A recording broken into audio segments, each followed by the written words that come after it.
So how important are this game and these next two games to get the team ready for conference play and ironing out some of those inconsistencies you talked about? Yeah, you know, it's a good question. You feel like it's very important.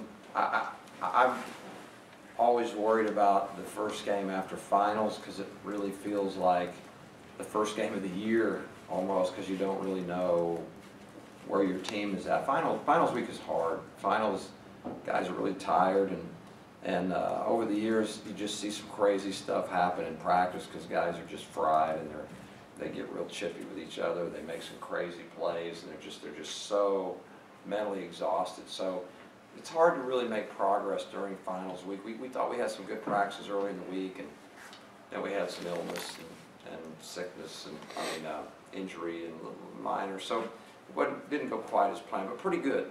But to answer your question, you know, of course, you're trying to always be headed in the right direction.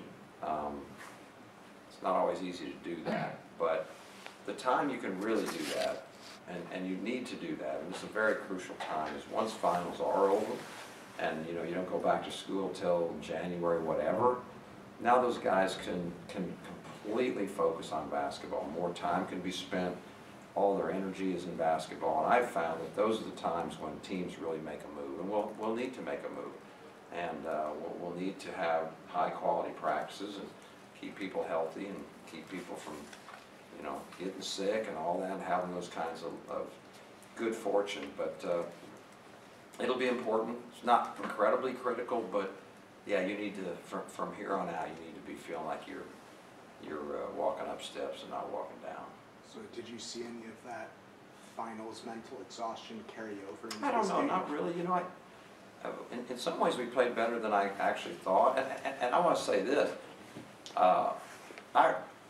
if you schedule smart, you try after finals week maybe not to play a really tough game. Okay, you know, just kind of ease back into it. But no. We played a team that was in the NCAA tournament last year, won 20-some games, won their league. They're athletic, they're big, they're tough. I thought incredibly well coached. I was so impressed. I really liked their coach. I liked their coaching staff. That was not an easy game. I don't care. You go look at their scores. I watched them play Houston, and Houston's been playing very well. Houston gave it, you know, look at Houston's scores. These guys are down 4 with about 2.5 to play. It's anybody's game, and that's when I fully got my attention who they're getting ready to play. I have respect for them. They're hard to play. They usually don't. They're last in the country in shooting threes, making threes. Last, first in the country in making twos now, but percentage of twos. But of course, we get so lucky that they go what 15 for 16 from 3 or whatever the heck it felt like. And give them credit for that. But hard team to play, incredibly scrappy, a great game to get us back into major college basketball mode. You talked about the respect you had for them coming in after like their game against Houston, but on paper they came in 2-5. Their wins against small schools. Was it hard to sell your players on? And you know why? Because they're one of those. You know, again. If they had a different schedule, you know, they got to go to St. John's, and they got to go to South Alabama, and they got to go to Houston, and they got to go to Memphis. You notice I didn't say anybody's coming to their place. So they have it rough. They have it rough. There's a lot of schools out there. I lived it once upon a time when you're the buyee. You're not the buyer, and all you do is go on the road and on the road and on the road. And then everybody looks at your record and goes, they're not very good. It's like, really? Yeah, they played St. John's pretty darn close for a lot of the game. They really had a chance to win at Houston, and they really had South Alabama beat, and it's just one road game after another. I don't think people that, if you've never coached, to know how difficult a challenge it is for what programs like those experience, where you're just on the road, on the road, on the road, on the road, on the road, and you try to keep your guys, you know, having confidence that, hey guys, once conference starts, we can really be great. You're like, how do you say that?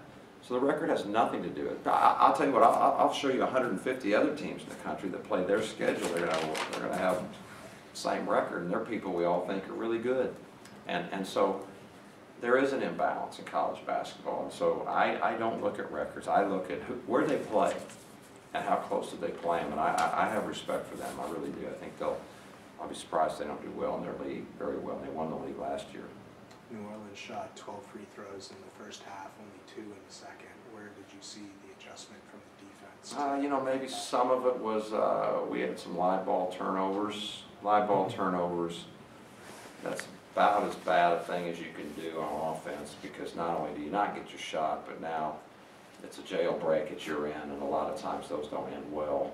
Every now and then you can end one in a charge or a block, but more often than not they end up in a dunk or a foul or a wide open three. So that was part of it. And you know, maybe just getting a feel for them. They're very unusual to play, and I mean that in a positive way. Anybody can post at any time. They're a little unorthodox, but they do it well. You know, they really do what they do well. And I was listening to them communicate on the floor. I was really impressed with that. They had a sense of urgency all the time. I think it helped us. You know, later in the second half, we switched defenses on. Only because they were shooting, you know, 85% or something in a stretch of 4 minutes. We thought, well, we could try anything, could be this good, you know. So we changed defenses, and that got them out of rhythm a little bit, got us the cushion that we needed, and then we really executed down the stretch, you know, in our offense. So kind of a perfect timing there to get away. But you know, they made that good run, cut it to 5, right? They cut it to 5 and had a lot of momentum, and proud of our guys to, you know, stem the tide. Basketball always is going to have runs, but you can't let the runs last real long by the other team, and we did a good job of fighting that off. In Fort Worth, you were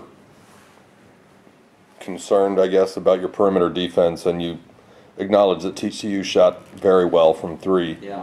Tonight, New Orleans hits 8 of 15. Yes. And I know the raw numbers on the stat sheet aren't always indicative, but what did you think of? They start to become that. I agree.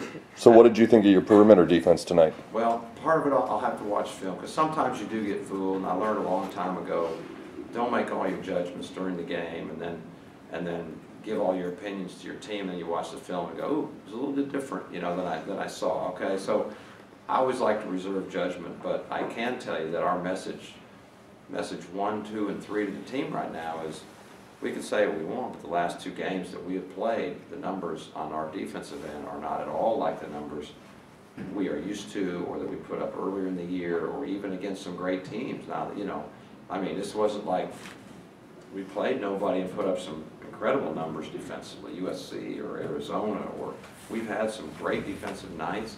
For whatever reason, we are not getting the kind of defensive numbers we need, and yes, that's a concern. And we could say bad luck or whatever, but I don't know, bad luck doesn't last all that long. Bad luck lasts for a while, but then at some point, you know, you got to address it. So yeah, I'm concerned about that, and so any team, and you know, it's really ironic because New Orleans is not a 3-point shooting team. They're not. And there are 2 guys that we did identify, I will say that, in our scouting. These are the 2 3-point shooters, but you look at what they've done all year, I think they doubled their makes for the year in 1 game. So did we help that? Absolutely. We let them loose a couple times in transition, for gosh sakes, and just wide open threes, and those are horse shots, and you can't allow that. But a couple of them are tough shots, and you know, Bryson's, he's local. He was hungry. I knew that would happen, but give him credit. He played great, and we need to have numbers that look on the defensive end, and especially when you go on the road, there's just no way. And our guys know it. The message has been loud and clear for a good while now, and it's going to continue to be. And we'll either get that done, or it'll be a much rougher season than any of us are hoping for. No McCoy tonight. Was he one of the illness, injury guys? No, he's you know, just injury. He wasn't ill. We just can't get him back healthy. And I want to say that, I hope people know this. It's a very sad story. He came in, and you know, he had the surgery in the spring, and he came in and he got himself ready to play in Canada, and did very well for a guy that wasn't in great shape. And you could see he's really going to be effective for us, especially when we get him going. And he practiced 1 day, September 29th, that was our first day of practice, and then he's been out ever since. He has not had a practice, literally, since September 29th. Now, can you imagine? He's been in the hospital, he's been infection, and then he got a blood clot, and then now we're trying to work through you know, some of the issues that the knee has. I think structurally it's okay, but there's just so much pain and the T-band and arthritis and I don't know what else, but we can't get him. And I know he wants to play. And it would be a humongous lift for this team. I mean, obviously he's a fifth-year guy that was recruited by Louisville and Georgetown. This guy is a talent, but he's not able to do it, and he's very frustrated. I feel sorry for him. I've been around injuries. I've been injured myself. A family member that's been injured, and it's no fun. It is no fun. I'm not sure if you're a player, there's nothing less fun than being injured, and my heart goes out to him. It goes out to our team because he's our ninth guy. I don't mean our ninth man, but he's only our ninth guy. We have 8 guys, and 4 of them are freshmen. He's not a freshman, and he was a big part of this puzzle, and it's very tough, and I mostly feel sorry for him because he doesn't deserve a lot of the things that have happened to him, but we're still trying. And I'll tell you, Warren and Mark are working around the clock, and our doctors have been great. It's just not a simple deal. He's had a lot of injuries. He's had a lot of bad luck. He's had a lot of infections. He's had a lot of everything, and we're not giving up, but it is very frustrating. Too early to tell if you'll be ready for Boise. Right, I don't know. Yeah, we're just going to keep trying. Every day, it's an everyday deal. And can you imagine his psyche if you've been trying since September 29th to get healthy? Think about that. I don't know if you can remember September 29th. I barely can. Since September 29th, on a daily basis, he's trying to get himself where he can play. And he's a passionate player. You know, he's got energy. He talks. He's kind of a good leader. He's a all for one, one for all. It's not about him. I mean, he's a good addition to anybody's team, and his energy, you know, he just brings it, the motor and the talk and the right thoughts of sharing the ball and all those kind of things. And he'd make us better, but you know, there's other teams around the country that have some injuries, and their guy would make them better as well. But that's ours. That's our issue.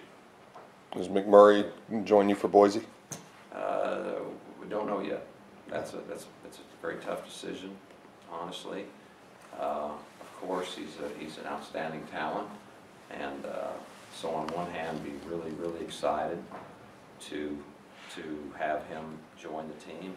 He's a really good player, but you know, there's some tough choices to be made, and so we'll have a lot of discussions, and we'll figure that out in the next several days. What factors do you consider when making that decision? Well, you know, I think what's in the best interest of the team, what's in the best interest of the young man. I learned a long time ago from a coach I admired greatly that, and I just remember this from years ago, that every decision during the season should be made for the good of the team. And every decision made outside the season should be made for the good of the individual. So I subscribe to that, but at the same time, sometimes there's exceptions, and this one, it's a little bit more complicated than that. Is this, you know, if it's best for the team but not for him, or if it's best for him but not the team, that's tricky. And then also at the same time, do you want to play him 1 2/3 years or whatever, or do you want to have him play 2 full years and get totally ingrained for his sake, and maybe the future of the program's sake? So I've been wrestling with him for a long time. I can tell you that at this moment, he wants to play, okay? He's a young man, and you know, they want to play. The future is like, you know, Friday night, okay? That's the future. And they're not thinking much past that.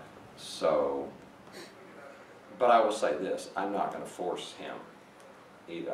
I don't believe in doing that. I don't want to force anyone to do something that's that drastic. So a lot of discussions will take place, and we will sort that out. I think I know how he feels. I want it to be the best thing for the team, and I want it to be the best thing for him at the same time. And if we come to grips with that, then, you know, then he will start playing.